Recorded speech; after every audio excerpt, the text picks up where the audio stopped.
Hello नमस्कार दोस्तों, कैसे हैं आप। उम्मीद करता हूँ ठीक होंगे।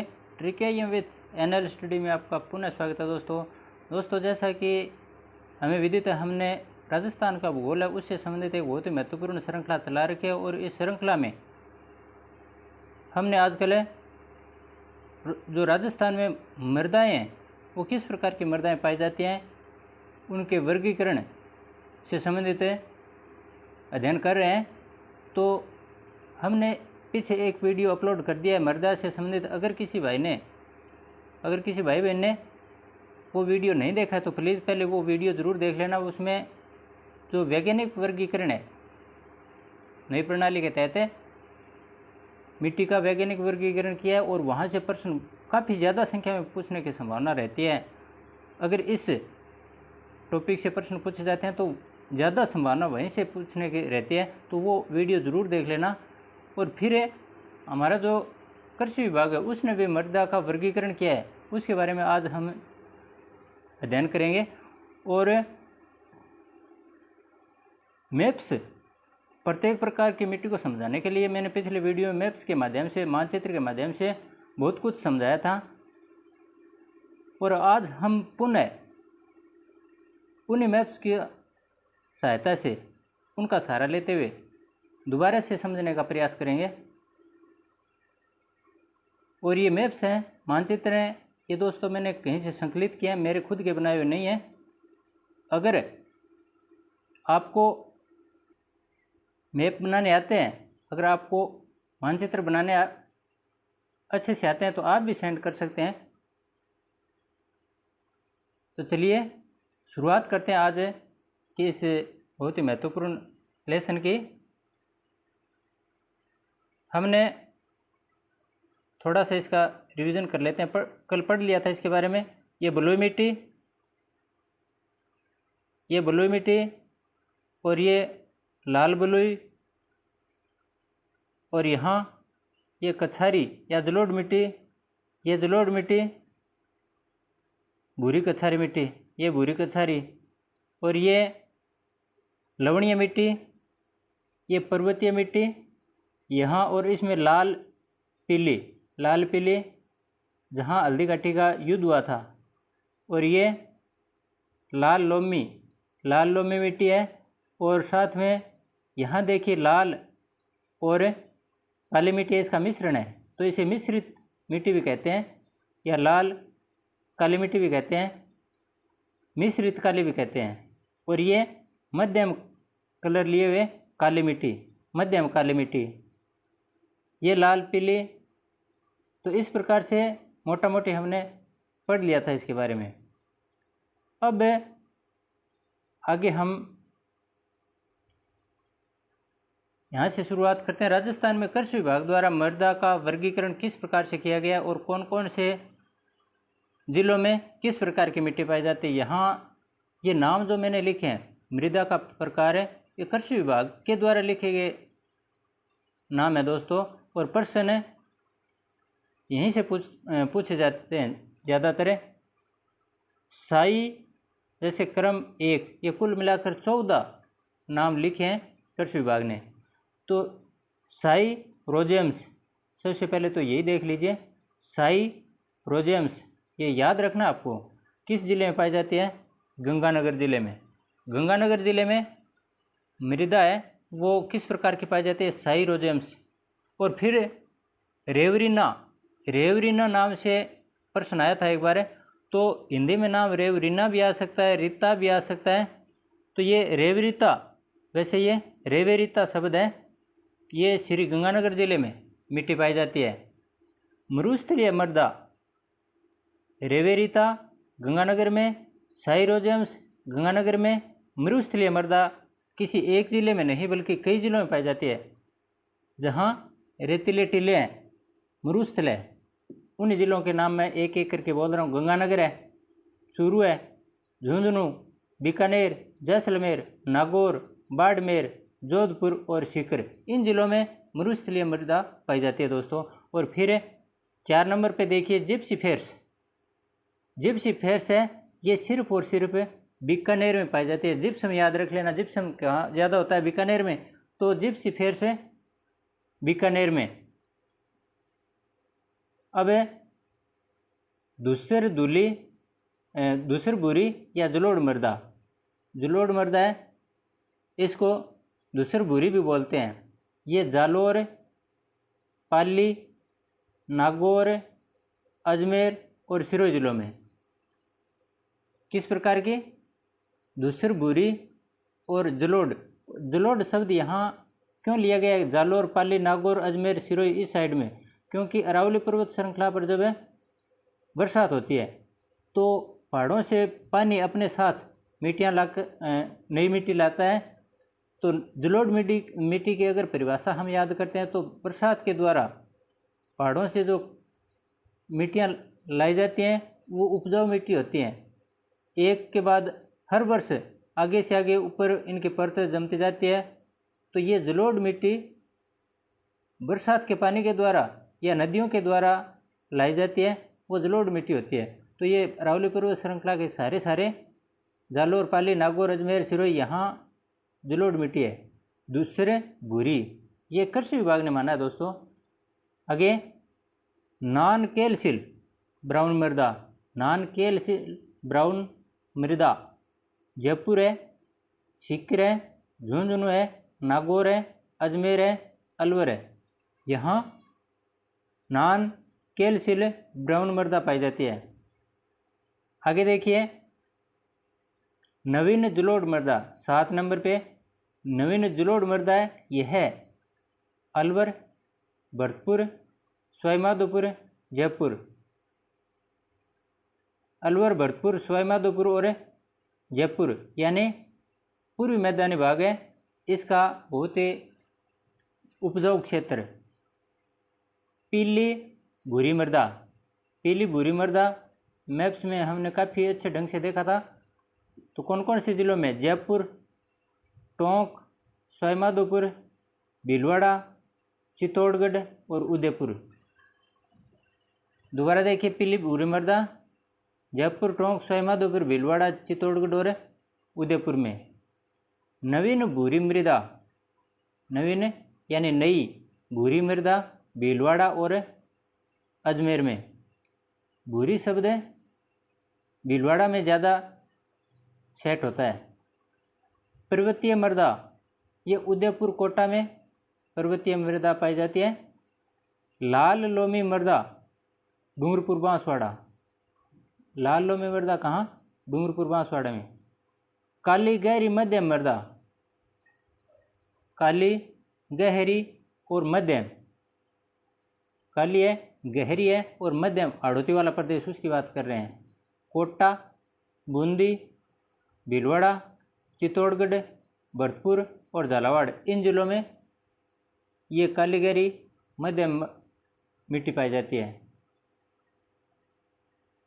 कैल्सी ब्राउन मरुस्थली मृदा 13 नंबर पे देखिए, कैल्सी ब्राउन मरुस्थली मृदा ये जैसलमेर और बीकानेर जिलों में पाई जाती है।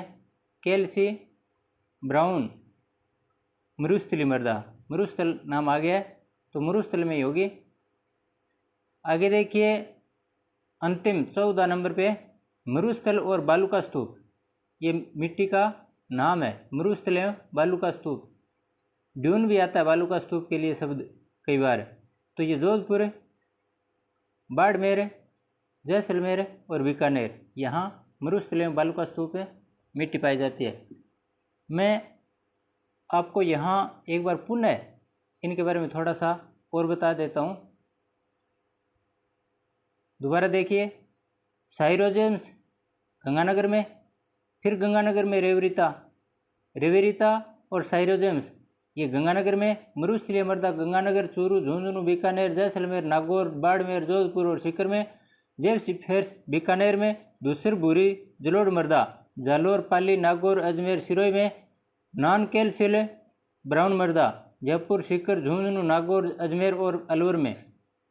फिर देखिए नवीन जलोढ़ मृदा अलवर, भरतपुर, सवाईमाधोपुर और जयपुर में।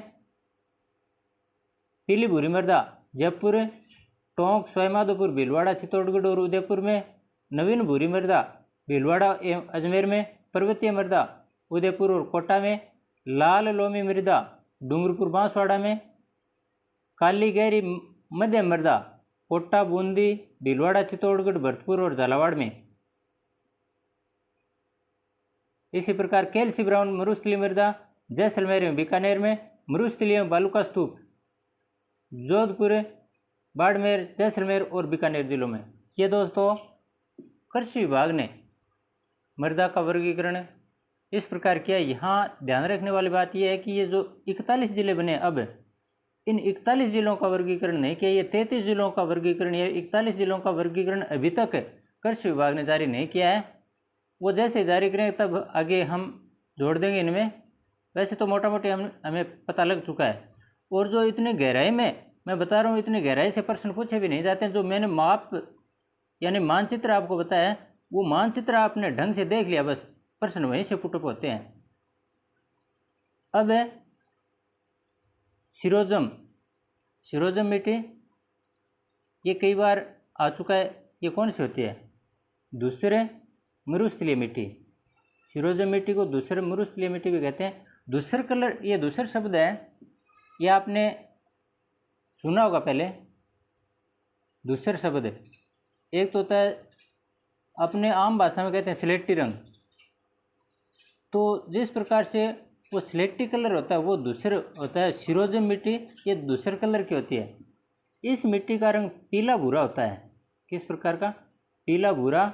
और इसमें नाइट्रोजन और कार्बनिक तत्वों का अभाव होने के कारण उर्वरा शक्ति की कमी होती है। इसमें कार्बनिक तत्व और नाइट्रोजन होती है, इनकी कमी होती है, जिससे ये ज़्यादा उत्पादन देने वाली मिट्टी नहीं है। यह मिट्टी पाली, ब्यावर, अजमेर, नागौर, डीडवाना, कुचामन, जयपुर जिलों में पाई जाती है, जो ज़्यादातर अरावली के पश्चिम में स्थित जिले हैं। तो कहने का मतलब यही है कि सिरोजम मिट्टी अरावली के सारे जो पश्चिमी जिले हैं उनमें पाई जाती है। रेत के छोटे टीलों वाले भाग में पाए जाने के कारण सिरोजम मिट्टी को दूसरे मरुस्थलीय मिट्टी भी कहते हैं, क्योंकि इसमें रेतीले टीले पाए जाते हैं छोटे छोटे। ज़्यादा बड़े वाले शुष्क वाले वो नहीं है अर्ध शुष्क क्षेत्र में। तो अर्ध शुष्क क्षेत्र में पाई जाने वाली मिट्टी ये सिरोजम मिट्टी है। शुष्क क्षेत्र में नहीं है, छोटे टीले हैं इसमें, इसलिए इसे दूसरे मरुस्थलीय मिट्टी भी कहते हैं। दूसरे कलर कौन सा? पीला भूरा। स्लेटी कलर भी होता है, पीला भूरा भी होता है। तो ये सिरोजम मिट्टी पीले भूरे कलर वाली मिट्टी है। यहाँ एक बात और बता देना चाहता हूँ दोस्तों, कृषि विभाग ने जो मिट्टी का वर्गीकरण किया, ये एक बार प्रश्न पूछा गया था, शायद कांस्टेबल परीक्षा में पूछा गया था 2024 में, कि राजस्थान में मिट्टी का वर्गीकरण है भारतीय कृषि विभाग ने वो किस आधार पर किया था? तो ये वर्गीकरण सारा का सारा ये मिट्टी की उर्वरता के आधार पर किया था दोस्तों। मिट्टी की उर्वरता होती है, उसके आधार पर ये वर्गीकरण किया गया, 14 भागों में डिवाइडेशन किया गया था। आगे देखिए, राजस्थान में मृदा से संबंधित अन्य महत्वपूर्ण शब्दावली, जैसे कि हम हर टॉपिक के बाद में 6 से कुछ ऐसे शब्द बच जाते हैं जिनके बारे में समझना नहीं, सिर्फ सुनना पढ़ना होता है। यानी वो समझने वाली बातें नहीं होती है, पढ़ने वाली बातें होती हैं। तो ये शब्द कई बार सीधे सीधे परीक्षा में पूछ लिए जाते हैं। तो उन शब्दों के बारे में हम डिस्कस करते हैं हमेशा एंड में। तो यहाँ भी अब हम मृदा से संबंधित कुछ महत्वपूर्ण शब्दावली, ऐसे शब्द जो पीछे परीक्षा में पूछे गए हैं, उन शब्दों के बारे में यहाँ चर्चा कर लेते हैं। सबसे पहले तो रेंगती हुई मृत्यु। ये देखिए, रेंगती हुई मृत्यु, या इसे कृषि का क्षय रोग भी कहते हैं। ये आखिर क्या है? यह दोस्तों एक पर्यावरणीय समस्या होती है। पर्यावरणीय यानी प्राकृतिक तथा मानव शक्तियों द्वारा किसी प्रदेश के मिट्टी आवरण को नष्ट करने की प्रक्रिया है, उसको मृदा अपरदन कहते हैं। ये तो हमें पता ही है। लेकिन मृदा अपरदन से उपजाऊ मिट्टी को की जो उर्वरा शक्ति है वह प्रतिवर्ष कम होती जाती है, और ठीक उसी प्रतिवर्ष जो कम होने वाली उर्वरा शक्ति है, उसी वजह से इस अपरदन को क्या कहते हैं? कृषि का क्षय रोग या रेंगती हुई मृत्यु कहते हैं। मृदा अपरदन का मुख्य कारण हवा व जल है। ये तो हमें पता ही है, चंबल नदी में सबसे ज़्यादा मिट्टी का कटाव होता है। राज्य का सर्वाधिक भूभाग वायु अपर्दन से ग्रस्त है। क्षेत्रफल की दृष्टि से देखें तो आंधियाँ चलती हैं और वायु की वजह से ज़्यादा अपर्दन। अपर्दन का मतलब होता है मिट्टी एक जगह से दूसरी जगह जाना। मिट्टी अगर यहाँ मिट्टी पड़ी है तो यहाँ से उठकर दूसरी जगह चली जाती है, ये अपर्दन हो गया। उम्मीद करता हूँ इस रेंगती हुई मृत्यु के बारे में आप समझ गए होंगे। यानी कृषि से संबंधित है, कृषि का कमज़ोर होना, मिट्टी की उर्वरा शक्ति है वो कमज़ोर होना। अवनालिका अपर्दन ये शब्द बहुत बार आता है, अवनालिका अपर्दन या बीहड़ भूमि। अगर आप राजस्थान के किसी भी कंपटीशन की तैयारी कर रहे हैं तो ये बीहड़ भूमि, अवनालिका अपर्दन, खादर, उत्खात भूमि, ये शब्द जरूर मिलते हैं अगर आपके सिलेबस में भूगोल है, राजस्थान का भूगोल। तो इसके बारे में मैं बता देना चाहता हूँ दोस्तों कि चंबल बेसिन में ये बीड़ कहाँ मिलते हैं। चंबल नदी हमारे राजस्थान में दक्षिण से आती है उत्तर की तरफ और फिर उत्तर से पूर्व की तरफ घूम जाती है, मुड़ जाती है। तो ये जो चंबल नदी है, इस चंबल नदी के बारे में ही चर्चा करते हैं। ये सारे के सारे शब्द हैं, ये सारे के सारे चंबल नदी के वजह से ही हैं। और इनका मतलब चंबल नदी के द्वारा मिट्टी के भारी कटाव के कारण पूर्वा क्षेत्र में कई गहरी घाटियां बन गई हैं दोस्तों। घाटियां, टीले इस प्रकार से 5 से 30 मीटर, 5 मीटर से लेकर 30 मीटर गहरे खड्डों को स्थानीय भाषा में, यानी वहाँ की जो स्थानीय भाषा वहाँ खादर कहते हैं। राज्य में बीड़ भूमि का सर्वाधिक विस्तार सवाईमाधोपुर और करौली जिलों में, क्योंकि सवाईमाधोपुर और करौली की सीमा बनाती हुई चंबल नदी जाती है, वहीं सबसे ज़्यादा बीड़ पाए जाते हैं।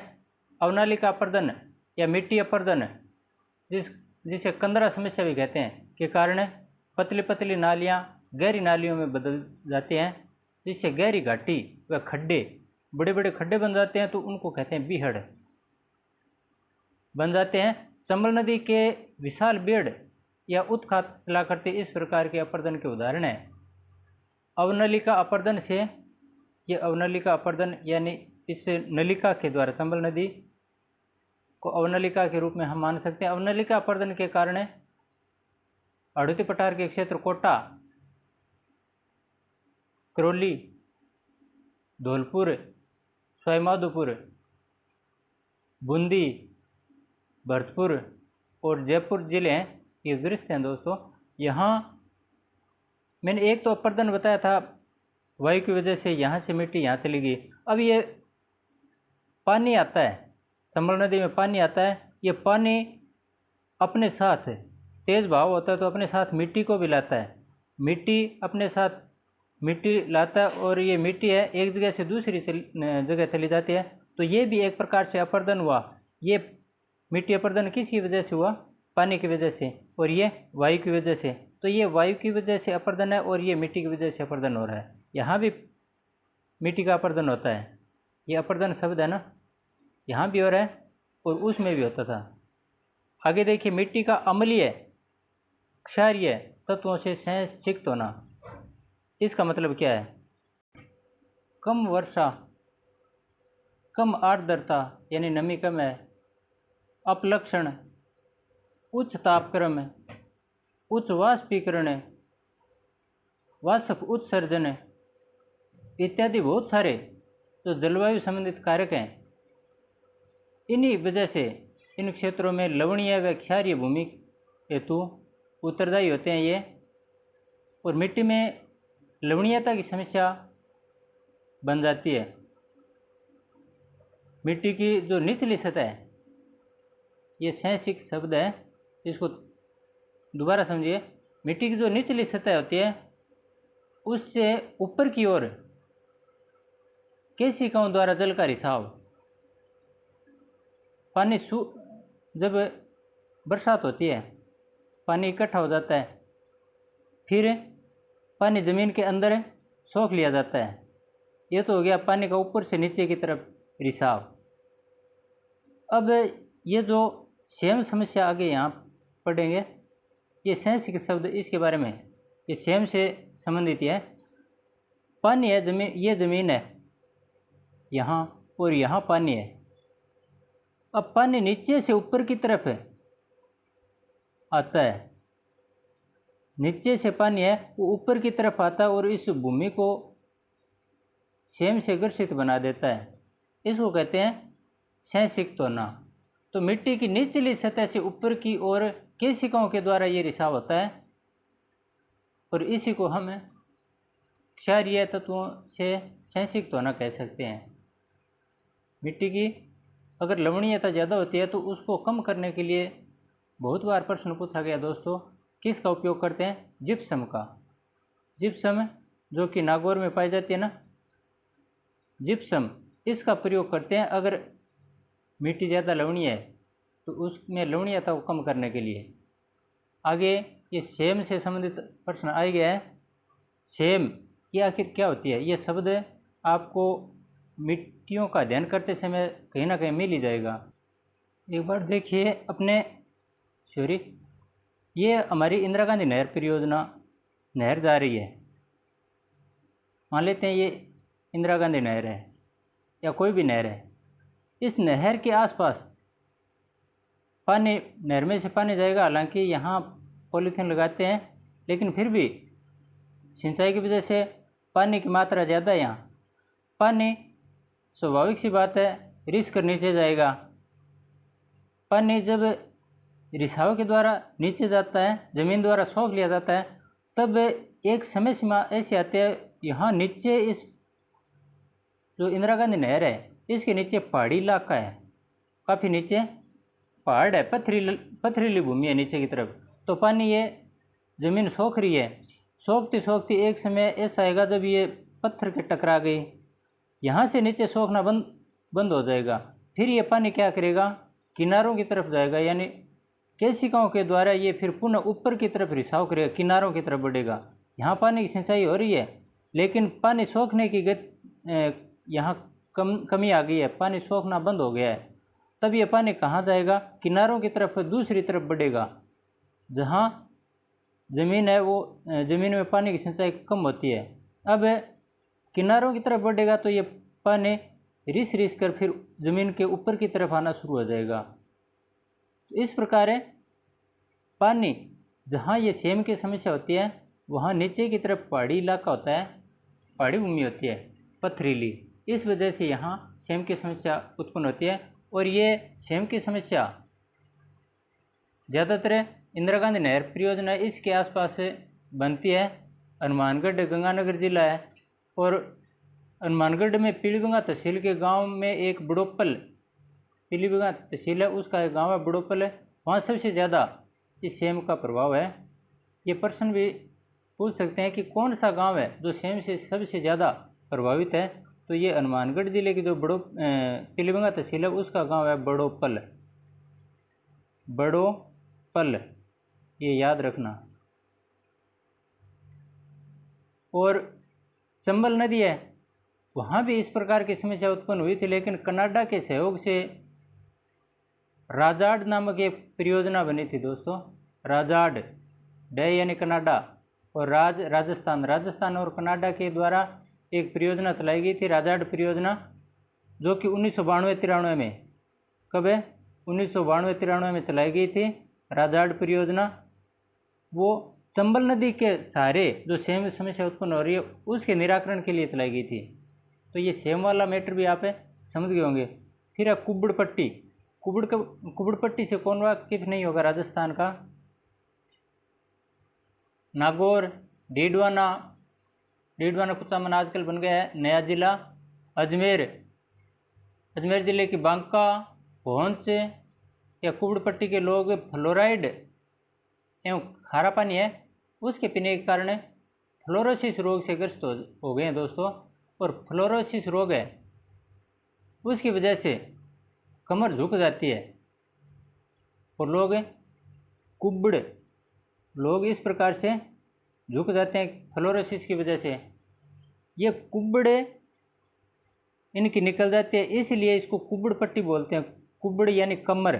लोग जब ये इस प्रकार घूम जाते हैं तो ये कमर ऊपर की तरफ निकल जाती है। इस कमर का ऊपर निकलना ही कुबड़ का निकलना कहलाता है। इसी वजह से ये झुकी हुई कमर वाले कुबड़ पट्टी के लोग जहाँ रहते हैं वो कुबड़ पट्टी कहलाती है। यह इलाका कुबड़ पट्टी ही कहलाता है। जायल श्रेणी जो कि यहाँ पर स्थित है, मैं नाम दोबारा बोल रहा हूँ, जायल श्रेणी, यह इस फ्लोराइड युक्त जल के लिए प्रसिद्ध है दोस्तों। फिर देखिए मृदा का पीएच मान। हमें पता है मृदा होती है उसका पीएच मान सबसे संतुलित स्थिति में कहाँ होता है? 0 से लेकर 14 तक एक पट्टी होती है, 0 से लेकर 14 तक ये पीएच मान 0 से 14 तक। यहाँ बीच में बिल्कुल सेंटर में 7 मान लेते हैं। तो 7 से ऊपर की तरफ कौन सा है और 7 से नीचे की तरफ कौन सा है पीएच मान? जहाँ 7 से नीचे की तरफ पीएच मान होगा, मिट्टी का पीएच मान 7 से कम होगा, वो तो अम्लीय मिट्टी होगी। और जहाँ 7 से ऊपर होगा वह क्षारीय या लवणीय भी कहते हैं। क्षारीय या लवणीय मिट्टी होती है उसका पीएच मान 7 से 14 के बीच, और अम्लीय मिट्टी होती है उसका पीएच मान 7 से लेकर 0 के बीच, यानी 0 से 7 के बीच अम्लीय मिट्टी और 7 से 14 के बीच क्षारीय या लवणीय मिट्टी। यहाँ 6.5 से 7.5 एक पीएच मान, यानी 6.5 से लेकर 7.5, 7 से 0.5 कम और 0.5 ज़्यादा, इसको हम सामान्य पोजीशन में रख सकते हैं। ये सामान्य पीएच मान होता है। तो इससे जो अधिक 7 से जैसे जैसे 7 से ऊपर की तरफ बढ़ते हैं उसी क्रम में लगातार ये बढ़ता जाता है क्षारीय मान। ठीक इसी प्रकार 7 से जब 0 की तरफ बढ़ते हैं, जैसे 7 के बाद 6, 6 के बाद 5, 5 के बाद 4, इस प्रकार जब 4 की तरफ आते हैं 7 से, तब यहाँ अम्लीय मान बढ़ रहा है। अब आपसे अगर पूछ लें कि अम्लीय प्रकृति कौन सी मिट्टी की ज़्यादा होगी, जिसका पीएच मान 3 है या जिसका पीएच मान 4 है, तो मिट्टी का पीएच मान अगर 3 और 4 लिख रखा है तब अम्लीय प्रकृति कौन सी मिट्टी की ज़्यादा होगी? जिसका पीएच मान 3 है वो ज़्यादा अम्लीय प्रकृति की मिट्टी होगी। तो इस प्रकार से पीएच मान के बारे में हमने समझ लिया है। पीएच मान है यहाँ जो अम्लीय प्रकृति वाला है इसके बारे में प्रश्न कम पूछा जाता है। अपने कंपटीशन एग्जामों में ज़्यादा प्रश्न ये पूछा जाता है कि अम्लीय या क्षारीय भूमि है उसमें लवणीयता या क्षारीयता कम करने के लिए किसका उपयोग किया जाता है? तो उसके लिए जिप्सम का प्रयोग किया जाता है। इसका जिप्सम का, ये क्षारीयपन मिटाने के लिए, कम करने के लिए। हालांकि मिटता तो नहीं है लेकिन कम हो जाता है ताकि वहाँ फसलें ठीक ढंग से हो सकें। लेटेराइट मृदा, अगला टॉपिक देखिए। यह मृदा ज़्यादातर राजस्थान के डूंगरपुर, उदयपुर के मध्य व सुलुम्बर एवं दक्षिणी राजसमंद जिले में पाई जाती है। दोस्तों डूंगरपुर, उदयपुर के बीच में सुलुम्बर और दक्षिणी राजसमंद इन जिलों में पाई जाती है। इनमें उपजाऊपन बहुत कम होता है क्योंकि इसमें लोहे ऑक्साइड, पता है ना, लोहे ऑक्साइड और पोटास की अधिकता होती है। जबकि जैव पदार्थ होते हैं नाइट्रोजन, फास्फेट और कैल्शियम, इनकी इस लेटेराइट मिट्टी में कमी होती है। और यहाँ तापमान उच्च, क्योंकि डूंगरपुर बांसवाड़ा की तरफ तापमान उच्च होता है, भारी वर्षा होती है, उच्च आर्द्रता के ऊंचाई वाले प्रदेशों में सब ठीक ही है। पर कायांतरित चट्टानों के क्षरण से लेटेराइट मिट्टी का निर्माण होता है। तो ये भी पूछा जा सकता है कि कायांतरित चट्टानों के क्षरण से या सप्टकीय चट्टानों के क्षरण से कौन सी मिट्टी का निर्माण होता है? लेटेराइट मिट्टी का। और ये कहाँ पाई जाती हैं? उष्णकटिबंधीय वर्षा वाले इलाकों में। आगे देखिए मृदा के पोषक तत्व। पोषक तत्व मृदा के कौन कौन से होते हैं? हमें पता है मृदा जिससे उपजाऊ होती है वो मृदा के पोषक तत्व होते हैं। और वो घटक कौन कौन से होते हैं? खनिज कण, ह्यूमस यानी जैविक खाद, जल, वायु, ये इसके पोषक तत्व होते हैं। इनको 2 वर्गों में डिवाइड कर सकते हैं। एक तो मृदा के मुख्य पोषक तत्व और दूसरे मृदा के गौण या सूक्ष्म पोषक तत्व। एक तो मुख्य पोषक तत्व हो गए दूसरे सूक्ष्म पोषक तत्व जिनको द्वितीय पोषक तत्व भी बोलते हैं या गौण भी बोलते हैं। तो मुख्य पोषक तत्व हैं मृदा के, वो कौन कौन से होंगे? जैविक कार्बन और फास्फोरस तथा पोटास। याद रख लो, जैविक कार्बन, फास्फोरस और पोटास, ये तो मृदा के, मिट्टी के मुख्य पोषक तत्व होते हैं। जबकि सूक्ष्म पोषक तत्व या द्वितीय पोषक तत्व कौन कौन से होते हैं? सल्फर, जस्ता, तांबा, लोहा, मैग्नीज, बोरोन। दोबारा सुनिए, सल्फर है, जस्ता, तांबा, लोहा, मैग्नीज, बोरोन, ये कौन से होते हैं? द्वितीय पोषक तत्व, मुख्य नहीं होते हैं। मुख्य यानी जिनके बिना नहीं रहा जा सकता, वे जैविक कार्बन, फास्फोरस, पोटास, और द्वितीय काम चल सकता है उनके बिना, इस प्रकार के सल्फर, जस्ता, तांबा, लोहा, मैग्नीज, बोरोन। ये मैं क्यों बता रहा हूँ? क्योंकि ये प्रश्न पूछा गया था दोस्तों, द्वितीय पोषक तत्व कौन से होते हैं या द्वितीय पोषक तत्व कौन से नहीं होते हैं। आगे, मिश्रित लाल व काली मिट्टी है, ये कहाँ पाई जाती है? इसके बारे में, यह मिट्टी भीलवाड़ा, सलूम्बर, चित्तौड़गढ़, डूंगरपुर, बांसवाड़ा, पूर्वी उदयपुर, इन जिलों में पाई जाती है। वैसे तो मानचित्र में सब कुछ है, हमने मानचित्र के माध्यम से पढ़ लिया था इनके बारे में। अब हमें दोबारा इनके बारे में समझ सकते हैं कि मिश्रित लाल काली मिट्टी है, ये कहाँ पाई जाती है? भीलवाड़ा, सलूम्बर, चित्तौड़गढ़, डूंगरपुर, बांसवाड़ा, पूर्वी उदयपुर, यहाँ। और इसमें मालवा पठार की जो काली मिट्टी है, उसी का विस्तार हम जान सकते हैं। मिश्रित लाल एवं काली मृदा है, ये मालवा पठार की काली मिट्टी है, उसका विस्तार है। आगे देखिए, मरुस्थलीय बलुई मृदा, हम सब जानते हैं, पश्चिमी राजस्थान वाली वही। इसमें बाजरा, मोठ, ज्वार, इस प्रकार के फसल होती हैं और क्षारीय तत्वों की इसमें अधिकता होती है। जैसलमेर, बाड़मेर, बीकानेर, नागौर, चूरू, पाली, इन जिलों में ये मिट्टी ज़्यादा पाई जाती है। अर्थात पश्चिमी राजस्थान में रेत के टीले पाए जाते हैं ज़्यादातर। इनमें नाइट्रोजन और जो कार्बनिक लवण है, इनकी तो कमी होती है, लेकिन कैल्शियम लवणों की अधिकता होती है। काली मृदा, ये काफ़ी उपयोगी मिट्टी है दोस्तों, इसके बारे में समझना, काफ़ी विस्तार से समझना बहुत ज़रूरी है, क्योंकि हाड़ौती क्षेत्र में पाई जाती है और इस मिट्टी के कणों की बनावट घनी होती है, बारीक, बिल्कुल बारीक होती है। इसमें अधिक समय तक पानी को रोके रखने की क्षमता होती है। यह गीली होने पर फूल जाती है और सूखने पर सिकुड़ जाती है। सूखने पर सिकुड़ जाती है और ज़्यादा सूख जाती है तो ये दरारें पड़ जाती हैं इसके बीच में, मिट्टी में, जिसके कारण ये दरारें होती हैं, ये काफ़ी फैल जाती हैं। कई बार तो हमारे पैर इन दरारों के अंदर चले जाते हैं। ये मिट्टी बहुत उत्पादक है दोस्तों, और इसी गुण के कारण काली मिट्टी को सवता जुताई वाली मिट्टी कहा जाता है। सवता जुताई करने पर यही तो होता है कि मिट्टी को चीर दिया जाता है। तो ये जब मिट्टी सिकुड़ती है तो फैल जाती है। फैलने का मतलब यहाँ जैसे हल चलता है, ठीक उसी प्रकार से हल चलने जैसी आकृति बन जाती है, इसलिए इसको सवता जुताई कहते हैं। और यहाँ गंधक, कैल्शियम व लोहे की मात्रा अधिक होती है। इस वर्ग की मिट्टी ज़्यादातर झालावाड़, कोटा, बूंदी, सवाई माधोपुर, बांसवाड़ा, बारां, सलूम्बर, उदयपुर जिलों में मिलती है। यहाँ कपास ज़्यादा होती है, यहाँ बाजरा, ज्वार ज़्यादा, और यहाँ कपास ज़्यादा। और जो मिश्रित लाल मिट्टी थी उसमें कपास, मक्की की फसल ज़्यादा होती है दोस्तों।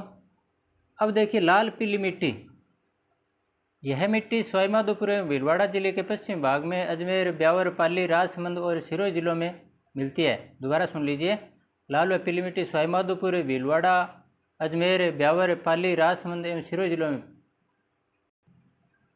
पहाड़ी क्षेत्र की मृदाएं उथली, कंकड़ों वाली, मोटी रेतीली होती हैं, हमें पता है, और भूरी तथा धूसर भूरी होती हैं।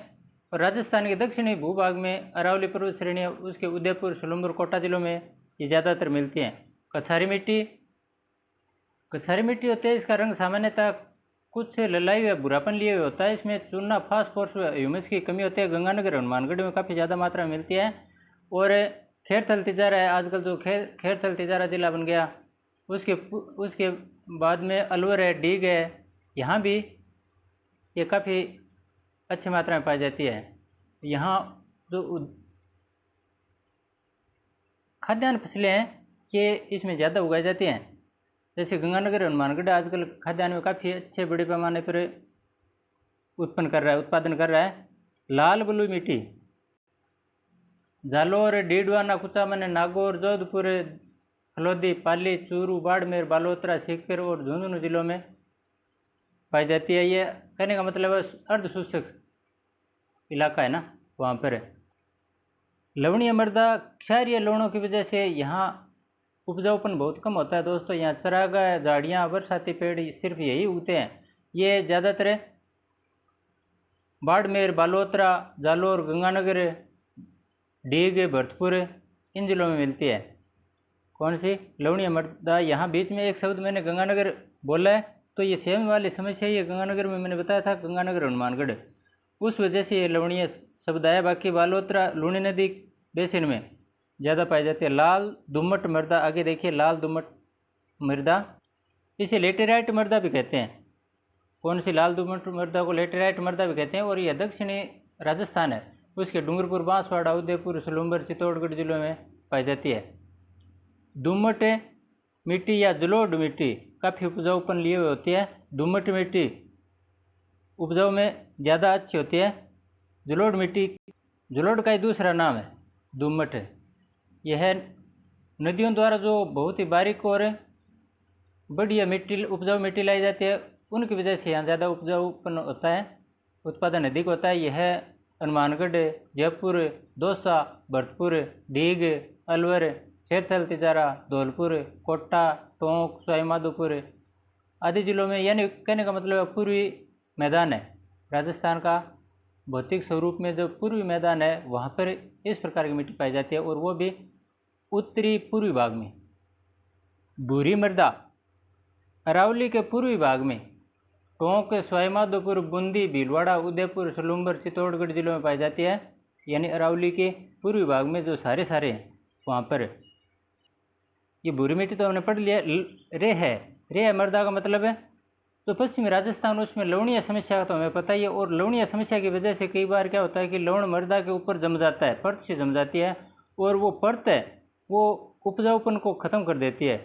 मिट्टी का जो उपजाऊपन है वो कमज़ोर कर देती है लवणीय परत, जिस वजह से उस ऊसर भूमि को, यानी उपजाऊपन नहीं होता है तो वो भूमि क्या हो गई? ऊसर हो गई।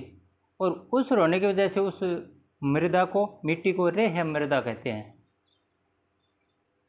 मध्यम काली मृदा, इसके बारे में हमने काफ़ी अच्छे ढंग से पढ़ लिया है। यानी बारीक होते हैं, इनके जो दाने होते हैं मिट्टी के बारीक होते हैं और घने होते हैं। पानी सोखने की क्षमता ज़्यादा होती है, पानी ज़्यादा समय तक अपने अंदर समाये रख सकती है। और यहाँ कपास की खेती होती है, काफ़ी ज़्यादा अच्छी फसल होती है कपास की। और हाड़ौती वाला क्षेत्र है ये इसके लिए ज़्यादा उपयुक्त है।